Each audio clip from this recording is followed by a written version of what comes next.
우리 지역을 가장 잘하는 뉴스, 헬로티비 뉴스 강원입니다. 7일까지 강원도 대부분 지역 아침 기온이 10도 이하로 떨어지면서 쌀쌀한 날씨가 이어지겠습니다. 강원지방기상청은 한반도 북쪽에서 찬 공기가 몰려오면서 7일 아침 최저 기온이 영서 지역은 영상 4에서 7도, 영동 지역도 영상 8에서 10도까지 떨어지겠다고 예보했습니다. 또한 강원 저녁 낮 최고 기온은 20도 안팎까지 올라 일교차가 10도 이상 크게 벌어지겠다며 건강관리에 유의를 당부했습니다. 플라이강원이 경영 위기에 따른 매각설 등을 공식 부인했습니다. 플라이강원은 매월 발행하는 소식지를 통해 현재 경영상 어려움이 있는 것은 사실이라며 항공기 한 대 운영 인력을 제외한 직원은 무급휴직 중이라고 밝혔습니다. 또한 임원 일괄 사퇴 이후 필수 인력만 유지하고 현재 3대를 보유하고 있는 항공기의 조기 반납도 검토하고 있는 것으로 나타났습니다. 플라이강원은 아직까지 매각은 검토하고 있지 않고 있으며 강원도를 모기지로 하는 항공사인 만큼 도민과 도내 기업의 참여도 검토할 예정이라는 입장을 내놨습니다. 코로나19로 한 차례 연기됐던 강원도 이통장 한마음대회가 취소됐습니다. 강원도는 이통장연합회는 코로나19 확산을 막기 위해 당초 5월 예정이었던 한마음대회를 10월로 연기했지만 사태가 장기화됨에 따라 올해 행사를 전면 취소하기로 했습니다. 이에 올해 개최 예정지인 태백에서 2021년 한마음대회를 열고 내년 예정지인 동해가 2022년 개최하게 됩니다. 6일 새벽 1시 15분쯤 홍천군 북방면 하화계리 한 목조 주택에서 불이 나 50분 만에 꺼졌습니다. 이 불로 주택 한 동이 모두 탔지만 집에 머물던 일가족 3명은 대피해 인명피해는 없었습니다. 경찰과 소방당국은 정확한 화재 원인과 피해 규모를 조사하고 있습니다.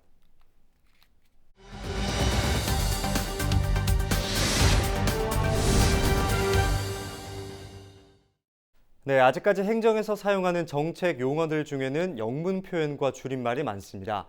행정에서는 편안하게 사용하고 있지만 일반인들에게는 많이 낯설 수밖에 없는데요. 이런 어려운 정책 용어를 조금 더 쉬운 우리말로 사용하기 위해 강원도교육청이 정책 용어 상담터를 운영을 시작했다고 합니다. 정책 브리핑 장진철 기자입니다. 네, 대변인님 안녕하십니까? 일단은 좀 소개부터 좀 해주시죠. 네, 안녕하세요. 강원도교육청 대변인 권대동입니다. 반갑습니다. 예, 대변인 TF, 태스크포스를 TF라고 하는 이 정책 용어가 있는데 이런 정책 용어들이 좀 일반인들에게는 좀 생소한, 조금 어려울 수도 있는데 이 도교육청이 이런 어려운 정책 용어를 조금 더 쉽게 사용할 수 쉽고 올바르게 좀 사용할 수 있게 이 상담터를 운영한다고 하셨는데 좀 어떤 내용일까요? 예, 금방 이제 말씀하신 것처럼 그 교육청이나 공공기관에서 정책이나 사업을 펼칠 때 그 이름부터 해서 명칭들 용어들을 많이 사용하지 않습니까? 거기에 보면은 좀 외래어들, 다른 나라에서 들어온 말들, 그다음에 우리말에 속한다고 하더라도 지나치게 어려운 한자 말들, 또 무슨 뜻인지 모르게 많이 줄여 쓰는 말들, 이렇게 해서 우리 일반 도민들이 봤을 때 저게 무슨 뜻이지 하고 잘 와닿지 않는 것들이 있습니다. 이런 것들을 좀 사업 계획 단계에서부터 사전에 점검을 해서 상담을 해서 쉽고 바른 우리말로 고쳐 쓰자고 하는 그런 계획을 지금 저희가 가지고 있습니다.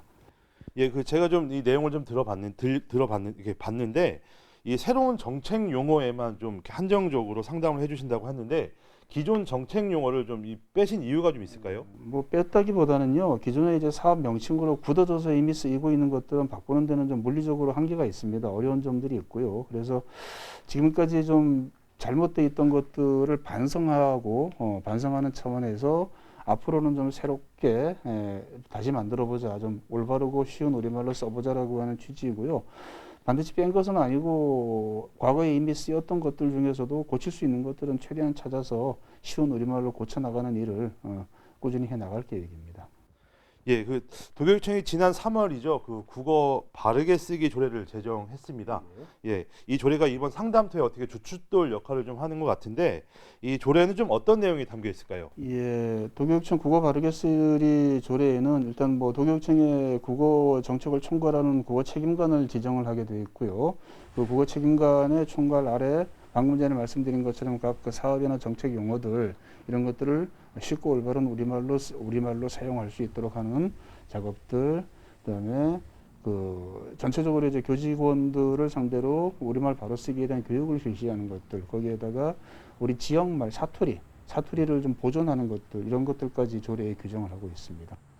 예, 지금 말씀해주신 조례 내용 중에 이 국어 책임관제 약간 좀 생소한데 좀 국어 책임관제가 좀 어떤 거고 또 앞으로 좀 계획이 있으신지 좀 말씀해 주시기 바랍니다. 앞서 말씀드린 도교육청의 이제 그 사업이나 정책 용어들, 공문서에 사용되는 말들, 여기에 올바른 우리말을 쓰자라고 하는 정책을 총괄하는 것이 국어 책임관입니다. 도교육청에서는 공보 담당관이 국어 책임관으로 지정돼 있고요. 그 조례에서 규정된 내용들을 총괄하면서 그 국어 사용에 대한 그 계획을 수립하고 직원들 교육하는 것, 그다음에 앞서 말씀드린 그 정책 용어나 사업 용어들을 가다듬는 것들, 이런 것들을 총괄하는 직책이 바로 국어 책임관이라고 할 수 있고요. 도교육청에는 공보 담당관, 그다음에 이제 각 지역 교육 지원청에도 국어 책임관을 두도록 현재 규정을 하고 있습니다. 예, 지금까지 말씀 감사합니다. 네, 고맙습니다. 네, 지금까지 정책 브리핑이었습니다.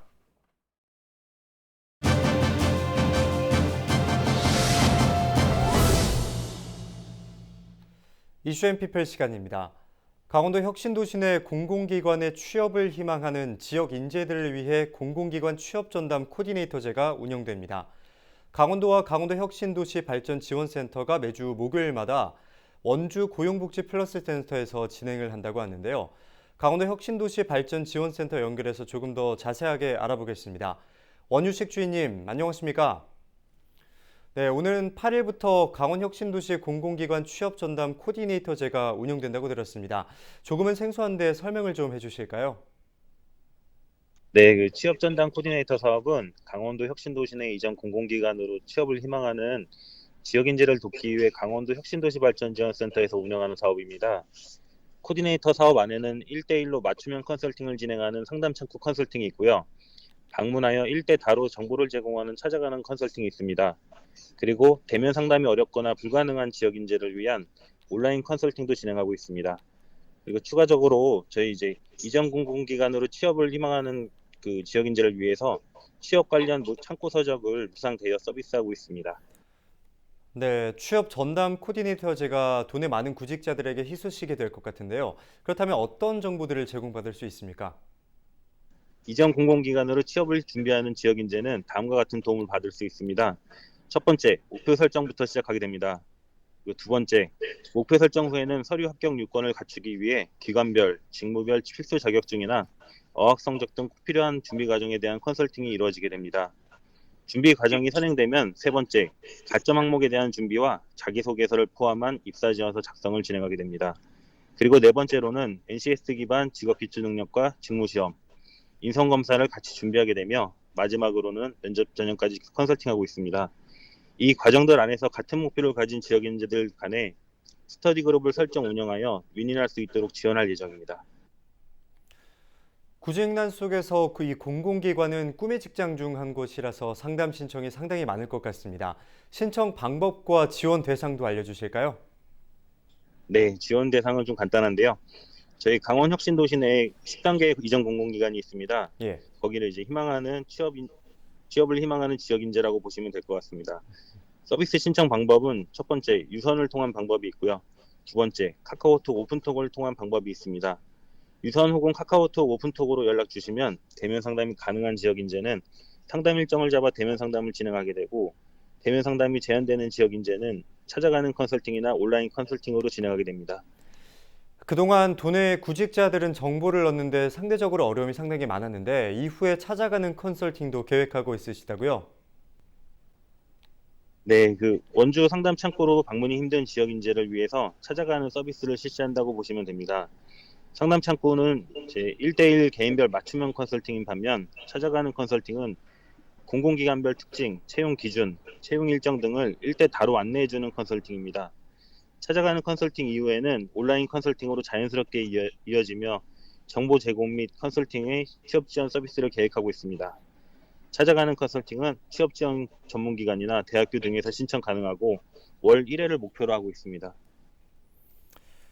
네, 끝으로 공공기관 취업 전담 코디네이터제 운영에 대한 기대 효과와 관련해서 한 말씀 부탁드립니다. 네, 이전 공공기관하고 취업을 희망하는 지역인재 사이에서 다리 역할을 할 예정입니다. 구인 구직 간의 온도 차이를 좀 좁힐 수 있는 기회가 될 것으로 보이고 강원도 지역 인재들이 컨설팅을 통한 역량 개발로 경쟁력을 갖추게 된다면은 공공기관 입사에 충분히 실질적인 도움을 줄 수 있을 것으로 기대하고 있습니다. 네, 고맙습니다. 오늘 말씀은 여기까지 듣겠습니다. 지금까지 강원도 혁신도시발전지원센터 원유식 주임이었습니다.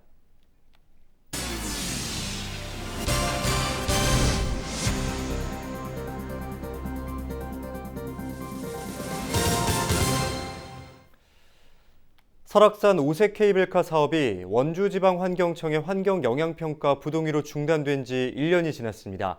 10개월이 넘게 답보됐던 상태였지만 행정심판은 이제서야 본격적인 심리가 진행될 것으로 예상되고 있습니다. 박건상 기자의 보도입니다. 설악산 오색지구. 본격적인 단풍철을 맞아 북적여야 할 때지만 등산객들만 간간히 지나갈 뿐 한가합니다. 줄지어 들어선 호텔들은 한때 번성했지만 이제는 절반 넘게 문을 닫았습니다. 또 명소가 하나 생기다 보면 쏠림 현상도 있고 아무래도 찾는 분들은 많아지는 건 사실이죠. 예, 상권에는 도움이 된다고 봐요. 양양군의 수건 사업인 오색 케이블카 사업은 지난해 9월 16일 원주지방환경청이 환경영향평가 마지막 보완 단계에서 부동의 결정을 내리면서 중단됐습니다. 양양군이 환경부에 조정 신청을 냈지만 불수용 결정이 났고 지난해 12월 11일 중앙행정심판위원회에 행정심판을 청구했습니다. 코로나19 등으로 미뤄졌던 행정심판은 오는 21일과 22일 이틀에 걸쳐 현지 실사와 의견 청취를 시작으로 본격화됩니다. 양양군은 행정심판을 앞두고 쟁점이 되는 산양 서식지 조사 등 다양한 대응책을 마련했습니다. 저희가 지금 행정심판 일정은 일정대로 저희가 대응을 하고요. 네. 그다음에 강원도하고 같이 합동으로 언론이나 뭐 다른 면으로 해서 홍보도 이게 정당한 사업이다. 네. 그리고 합법적으로 진행된 사업이다라는 것을 강조하기 위해서 홍보 전략을. 하지만 주민들은 지난해 오색 케이블카 사업이 부결된 후 지역 경제에 미치는 타격이 커 불안감을 떨치지 못하고 있습니다. 실제로 오색 지구에 대한 각종 사업들이 차질을 빚고 있기 때문입니다. 양양군은 노후된 기반시설 정비를 위해 오색 자연휴양 체험지구 사업을 추진하고 있습니다. 현재 주차장과 주차타워 공사는 모두 마무리됐고요. 걷는길 그리고 진입도로 확장 공사는 한창 진행 중에 있습니다. 하지만 이곳 케이블카 하부 정류장과 연계한 체험장 그리고 쉼터 공사는 시작조차 하지 못하고 있습니다. 당초 올 연말 사업을 마무리할 계획이었지만 케이블카 사업이 좌초되면서 사업 기간이 내년까지 연장됐습니다. 또 최근 강원도 케이블카 전담부서의 직제가 개편되면서 논란도 있었지만 주민들은 오색 케이블카 사업에 대한 기대감을 놓지 않고 있습니다. 현직 시민단체 이런 데서 반대를 하니까 지역 주민이 여기 양양군이 3만도 안 되는 인구가 뭐 힘이 있습니까? 힘이 없으니까 밀리는 거예요 계속. 그러니까 그거는 뭐 저희들이 뭐 다음 차기에도 언젠가는 된다는 기대를 갖고 있어요. 언제나 아직 포기지 않고 기대는 갖고 있으니까. 40년 가까이 끌어온 오색 케이블카 사업이 행정심판으로 마침표를 찍을 수 있을지 주목됩니다. 헬로티비 뉴스 박건상입니다. 화천군이 코로나19로 문을 닫았던 공공시설 일부를 제한적으로 운영합니다. 화천군은 지난 5일 코로나19 대책회의를 열고 공공시설은 주민에 한해 이용하고 실내 공공 일자리와 각종 교육 프로그램을 다시 운영하기로 결정했다고 밝혔습니다. 이에 따라 체육관과 청소년 수련관은 프로그램별 20인 이하로 개방하고 마을 작은 목욕탕은 일회 10명씩, 실내 수영장 등도 최대 10명까지 입장할 수 있습니다. 다만 외지 관광객들이 몰리는 만산동 국민 여가 캠핑장과 평화의 댐 오토 캠핑장은 운영 중단 조치를 이어가기로 했습니다. 코로나19로 휴관 중이었던 원주와 횡성의 박물관과 체험관이 재개장을 시작했습니다. 횡성군은 코로나19로 휴관했던 횡성 한우체험관 운영을 6일부터 재개하겠다고 밝혔습니다. 다만 체험관 하루 관람객은 50명 미만으로 제한되고 각종 요리 및 장신구 만들기 체험도 30명 미만 소규모로 운영됩니다. 네, 이상으로 뉴스를 마치겠습니다. 저희 헬로티비 뉴스는 늘 지영민과 함께합니다. 함께해 주신 여러분 고맙습니다.